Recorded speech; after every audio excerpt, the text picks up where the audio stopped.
എല്ലാ മാതാപിതാക്കളുടെയും ആഗ്രഹമാണ് തങ്ങളുടെ സന്തതികൾ അനുഗ്രഹിക്കപ്പെടണം എന്നുള്ളത്. ഇന്ന് തലമുറകളെ ദൈവം എങ്ങനെയാണ് അനുഗ്രഹിക്കുന്നതെന്നാണ് ഇന്നൊരു സന്ദേശം പറയാൻ പോകുന്നത്.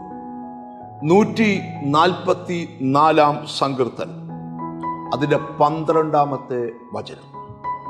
ഞങ്ങളുടെ പുത്രന്മാർ ബാല്യത്തിൽ തഴച്ചു വളരുന്ന തൈ പോലെയും ഞങ്ങളുടെ പുത്രിമാർ അരമനയുടെ മാതിരിയായി കൊത്തിയെടുത്ത മൂലത്തൂണുകൾ പോലെയും ഇരിക്കട്ടെ. നമ്മുടെ കുഞ്ഞുങ്ങൾ എങ്ങനെ ആയിരിക്കണം എന്നാണ് ഈ 144 സങ്കീർത്തനത്തിൽ ദാവീദ് വെളിപ്പെടുത്തുന്നത്. സന്തതികൾ ദൈവത്തിൽ നിന്ന് അകന്നുപോയവരോ വഴിതെറ്റിപ്പോയവരോ ഇന്ന് ഈ വചനം കേൾക്കുന്നുണ്ടെങ്കിൽ നിന്റെ സന്തതി 144 സങ്കീർത്തനം 12 വാക്യം പോലെയാകട്ടെ. നിന്റെ പുത്രന്മാർ ബാല്യത്തിൽ തഴച്ചു വളരുന്ന തൈ പോലെയാകും. സന്തതികളുടെ മുരടിപ്പും വാട്ടവും ഒക്കെ മാറിയിട്ട് തഴച്ചു വളരുന്നൊരു തൈ പോലെ നിന്റെ പുത്രന്മാർ ആയിത്തീരട്ടെ. നിന്റെ പുത്രിമാർ എങ്ങനെയാണെന്നറിയാമോ? അരമന മാതിരിയായി കൊത്തിയെടുത്ത മൂലത്തൂണ് പോലെ. എന്ന് പറഞ്ഞാൽ നിങ്ങളുടെ വീടിനെ താങ്ങിപ്പിടിക്കുന്ന ഒരു മൂലത്തൂണായി നിന്റെ സന്തതി ആയിത്തീരട്ടെ. ആരോടൊക്കെയോ കർത്താവ് സംസാരിക്കുക. നിന്റെ മകന്റെ മേലും നിന്റെ മകളുടെ മേലും ഒരുപോലെ ചില വിടുതലുകൾ നടക്കാൻ പോകും.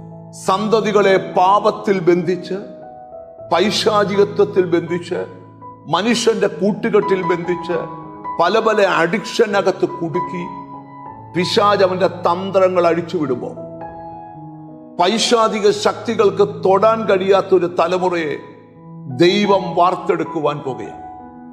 പിശാച് ഒരിക്കൽ യേശുവിന്റെ അടുക്കൽ പരീക്ഷയ്ക്ക് വന്നപ്പോൾ ഈ കല്ല് ഒന്ന് അപ്പമാക്കി തായെന്ന് പിശാച് യേശുവിനോട് പറയുക.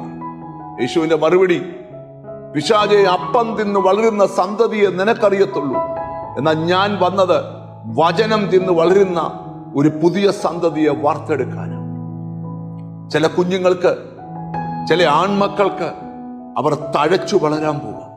ചില പെൺകുഞ്ഞുങ്ങൾ താങ്ങിപ്പിടിക്കുന്ന ഒരു തൂണിനെ പോലെ ദൈവസഭയ്ക്കും ദൈവമക്കൾക്കും ഒരു അനുഗ്രഹമായി തീരാൻ പോവുക. നമുക്ക് അങ്ങനെ പ്രാർത്ഥിക്കാം. നമ്മുടെ സന്തതി 144 സങ്കീർത്തനം 12 വാക്യം പോലെ ആകട്ടെ എന്ന് പ്രാർത്ഥിക്കാം.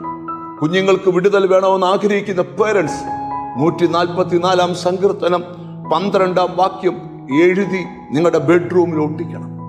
ഇതുപോലെ എൻ്റെ സന്തതികൾ ആകട്ടെന്ന് പ്രവചിക്കണം. നിന്റെ സന്തതി അതുപോലാകും. അവരാത്മാവിൽ വളരും, ആത്മാവിൽ പടരും, ആത്മാവിൽ പന്തലിക്കും. പ്രാർത്ഥിക്കാം. ഞങ്ങളുടെ കർത്താവേ, സ്വർഗസ്ഥ പിതാവേ, സന്തതികൾക്കൊരു വിടുതലുണ്ടെന്ന് കർത്താവ് പറഞ്ഞല്ലോ. 144 സങ്കീർത്തനം 12 വാക്യം പോലെ ഇന്ന് എന്നോട് പ്രാർത്ഥിക്കുന്നവരുടെ സന്തതികളായി തീരട്ടെ. ഹല്ലേലൂയ. അവർ തഴച്ചു വളരട്ടെ, താങ്ങിപ്പിടിക്കുന്ന തൂണുകളായി മാറട്ടെ. എന്നോട് ചേർന്ന് പ്രാർത്ഥിക്കുന്ന മക്കളെ നിന്റെ നാമം ചൊല്ലി പിതാവിൻ്റെയും പുത്രന്റെയും പരിശുദ്ധാത്മാവിന്റെ നാമത്തിൽ അനുഗ്രഹിച്ചു പ്രാർത്ഥിക്കുന്നു. അനുഗ്രഹിക്കപ്പെടട്ടെ യേശു ക്രിസ്തുവിന്റെ നാമത്തിൽ തന്നെ. ആമേൻ. നിന്റെ സന്തതികൾ നിനക്കൊരനുഗ്രഹമാകും. God bless you.